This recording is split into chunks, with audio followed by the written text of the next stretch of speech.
est stupéfiant qu'un homme ait pu produire à lui tout seul une œuvre aussi somptueuse.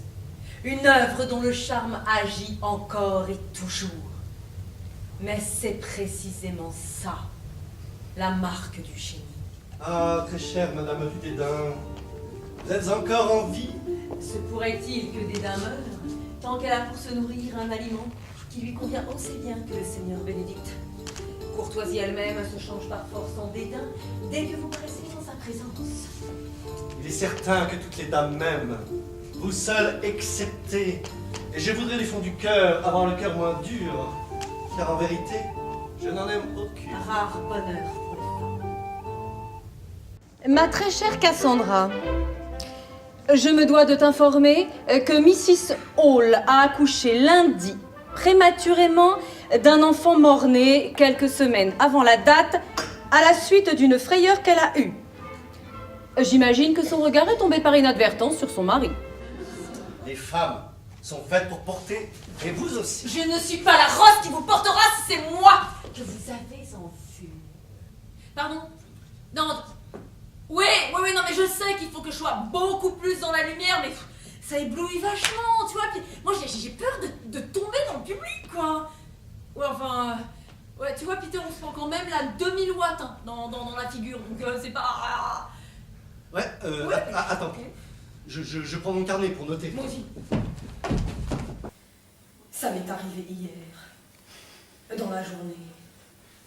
J'étais assise dans l'embrasure de ma fenêtre, sur la chaise basse que je me suis fait installer. Elle était ouverte, cette fenêtre, et je ne pensais à rien. Je respirais l'air bleu. Tout à coup, je remarque que de l'autre côté de la rue, il y a aussi une femme à la fenêtre. Une femme en rouge. Moi, j'étais en mauve, ma jolie toilette mauve. Je ne la connaissais pas, cette femme. Une nouvelle locataire, installée depuis un mois. Oh, mais je m'aperçus tout de suite que c'était une vilaine fille. D'abord, je fus très dégoûtée et très choquée qu'elle fût à la fenêtre, comme moi.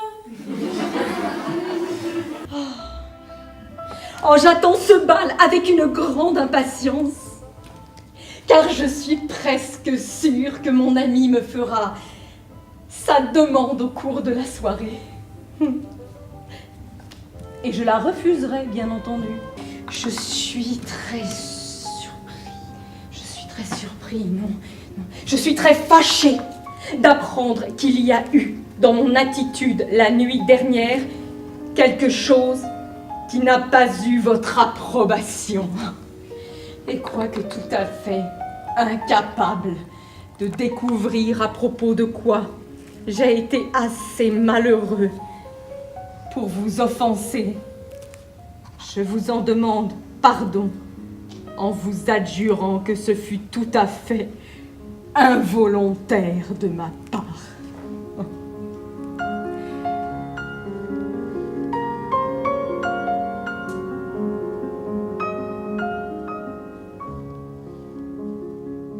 Mais si j'ai eu le malheur de faire croire que je ressentais quelque chose de plus que ce que je voulais exprimer, je dois me reprocher de n'avoir pas été assez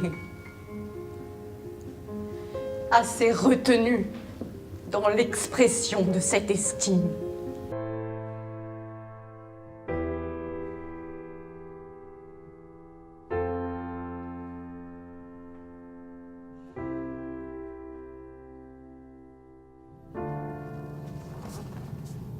Le jour est enfin venu pour moi de flirter une dernière fois.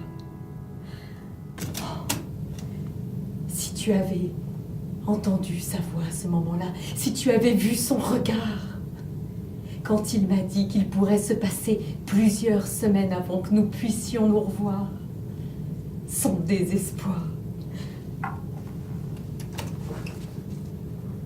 Cassandra, je dois